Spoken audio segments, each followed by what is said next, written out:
13번째 시간인데요. 빨리빨리 나라 이어서 읽어드리겠습니다. 대한민국은 운 좋은 나라였다. 혹은 행운이었다고 말한 것을 기억하시나? 대한민국의 산업화와 성공적인 경제개발은 미래를 내다본 통찰의 결과가 아니었다. 기본적으로 그 시기가 세계 경제가 전반적으로 성장한 시기였던 것은 맞지만 모든 나라에서 그 다 성장의 결실을 맛본 것은 아니다. 박정희의 수출 주도형 중공업 중심의 전략이 겪었던 시행착오를 살펴보자. 1차 경제개발 5개년 계획에서 역점을 두었던 것은 수입대체 산업을 육성하는 것이었다. 1960년대 초 한국은 거의 모든 공산품을 수입하고 있었다. 시멘트의 경우 매장은 무한정이었지만 파내지 못해 수입을 했다. 바로 이런 것들을 국내에서 생산하여 내수 시장에 공급하는 것이 수입대체 산업이었다. 발상만 좋았다. 공장을 지으려면 기계와 부품, 원자재를 동시에 수입해야 했다. 거액의 외화가 필요했다. 그러나 차관을 주는 나라는 없었다. 투자 프로젝트를 일부만 실행했는데도 외화가 숨가쁘게 소진되기 시작했다. 1961년 말 외환 보유는 대략 2억 500만 달러였다. 이게 순식간에 1억 달러 미만으로 줄어들었다. 조금만 더 있으면 파산을 바라봐야 하는 상황이었다. 1964년 박정희 정부는 투자 프로젝트를 대폭 축소해서 개발 계획을 수정한다. 아울러 경제 정책의 방향을 수입 대체 산업에서 외화를 벌어들일 수 있는 수출 주도형 공업화로 전환한다. 이후 수출 주도형 공업화는 경제 정책의 핵심이 된다. 외환 위기로 자연스럽게 경제 정책의 방향이 바뀐 것이다. 종잣돈 마련의 슬픈 진실. 농업국가를 공업국가로 바꾸는 데는 막대한 자금이 필요했다. 국내에서 자금을 마련하는 것은 거의 불가능했다. 저축률은 낮았고 농촌 인구는 많았다. 결국 외부에서 자금을 수혈하는 방법밖에 없었다. 문제는 60년대 한국은 전쟁 위험 국가로 분류되어 있어 아무도 투자할 생각을 하지 않았다는 것이었다. 결국 미국과 일본이었다. 미국은 이미 무상원조를 주는 상황이라 차관까지는 곤란하다는 입장이었고 일본은 수교도 하지 않았는데 무슨 차관이냐며 고개를 저었다. 실은 미국은 일본을 염두에 두고 있었다. 한국이 일본과 수교하기를 원했다. 그러나 식민시대의 감정은 아직 한국인들에게 남아있었고 이는 쉽게 도전할 수 있는 문제가 아니었다. 박정희 정부는 일단 서독을 선택했다. 이미 장면 정부 시절부터 서독과의 경제 협력이 추진 중이었다. 마무리는 박정희가 지었다. 서독과의 차관 협정은 1961년 12월 맺어졌다. 1963년 서독 파견 광부 모집 공고가 붙었다. 500년 모집에 4만 6천 명이 몰렸다. 국내 일자리가 없었다는 이야기다. 정규 대학을 나온 학사 출신도 수두룩했다. 면접 볼 때 손이 고와 떨어질까봐 까만 연탄에 손을 비벼 거친 손을 만들어 면접장에 들어갔다. 임금이 후한 것도 이유였다. 당시 한국의 1인당 국민소득은 100달러였다. 100달러 미만. 그런데 강부 월급은 160달러였다. 연봉으로 계산하면 무려 1920달러로 거의 20배 달했다. 간호사의 월급은 110달러였다. 1963년 12월 21일 대한민국의 청년 123명이 독일 땅을 밟았다. 이후 1978년까지 7,800여 명의 광부가 서독의 탄광에서 일했다. 강부들은 지하 2,000m, 3,000m의 땅속에서 일했다. 막장일은 삶과 죽음의 경계에 선 작업이었다. 이들은 작업을 시작하면서 글릭 아우프라는 인사를 나눴다. 죽지 말고 살아서 지상에 올라오라는 뜻이었다.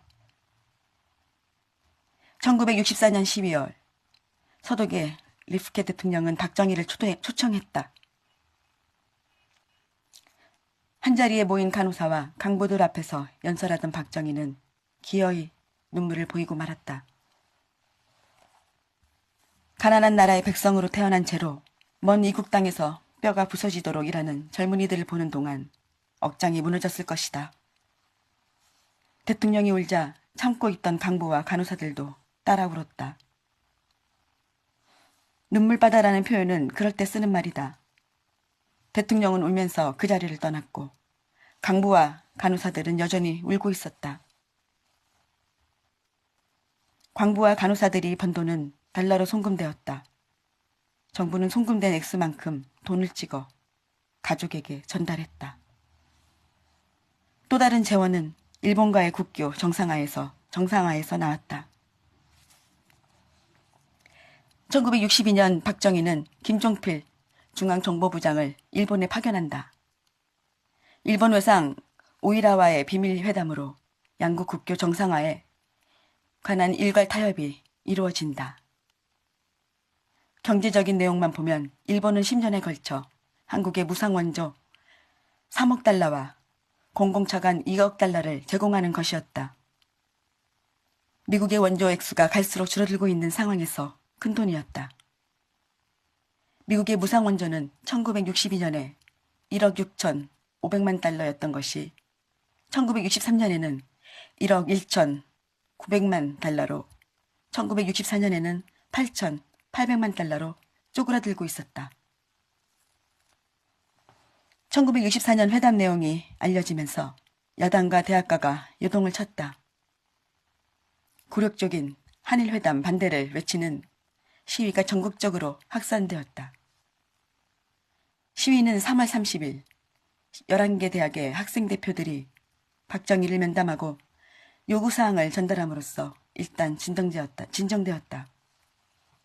그러나 박정희 정부가 한일회담을 계속 추진하자 4월 19일을 기점으로 학생 시위가 다시 일어났고 6월 3일에는 1만여 명의 학생과 시민이 시위에 참가하는 대규모로 진행됐다.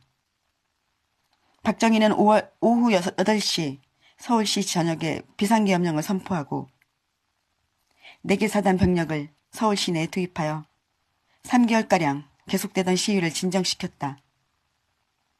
7월 29일 계엄이 해제될 때까지 일체의 집회, 시위 금지, 대학의 휴교, 언론, 출판 보도의 사전 검열, 영장 없는 압수, 수색, 체포, 구금, 통행 금지 시간 연장 등의 조치가 취해졌다. 이른바 6.3 사태다. 마지막 재원은 젊은이들을 전쟁터에 내보내는 것으로 마련되었다. 베트남 파병이다. 1964년 9월 의무반 등 140명을 시작으로 1965년 3월에는 공병 등 비전투 요원 2,000명, 그리고 10월에는 전투부대인 해병대와 육군이 베트남에 파견되었다. 1973년 철수할 때까지 연 인원 31만 명의 전투병이 베트남의 정글에서 싸웠다. 이들을 뒤따라 운송, 하역, 건설회사와 근로자들이 월남 땅을 밟았다. 이들이 핏값으로 벌어들인 돈은 7억 5천만 달러였다. 이 시기는 가뜩이나 담배를 많이 피우던 박정희 흡연량이 급격히 증가하기도 했던 때다. 월남 파병을 고민하던 때 영부인 유경수는 뱃다리를 들고 박정희 뒤를 따라다녀야 했다. 자기 나라 젊은이들을 전쟁터에 용병으로 내보내는 지도자의 마음이 편하면 그게 더 이상한 일이다. 한국군은 베트남 전쟁에서 미국에 이어 2위의 규모였다. 한국 외에도 호주, 필리핀, 뉴질랜드, 태국 등이 같이 싸웠다. 웃기는 것은 미국이 지급한 월 보수가 제각각이었다는 것이다. 소위를 기준으로 보면 미국이 435만 5달러였다. 필리핀군이 경우 441달러로 오히려 미군보다 많았고 태국군도 389달러였다. 한국군은 151달러였다. 핏값도 국력에 따라 달랐다. 쓰고 보니 웃기는 일이 아니라 서글픈 일이다. 그래도 꼴찌는 아니었다. 한국군 밑으로 월남군이 있었다. 103달러였다. 망해가는 나라에 대한 대접이 그렇다. 일본과 대만은 파견 없이 물자를 공급하면서 돈을 챙겼다. 국제정세의 양육강식이 이렇다. 베트남 전쟁에서 우리 군은 4,407명이 목숨을 잃었고 부상자는 17,060명이다. 고엽제 피해자는 셀 수도 없다. 고엽제란 초목을 고사시키는 제초제를 말한다. 밀림 속에 대량으로 살포했는데 그 해독이 강한 인간에게도 큰 피해를 준다. 돈만 적게 준 게 아니다.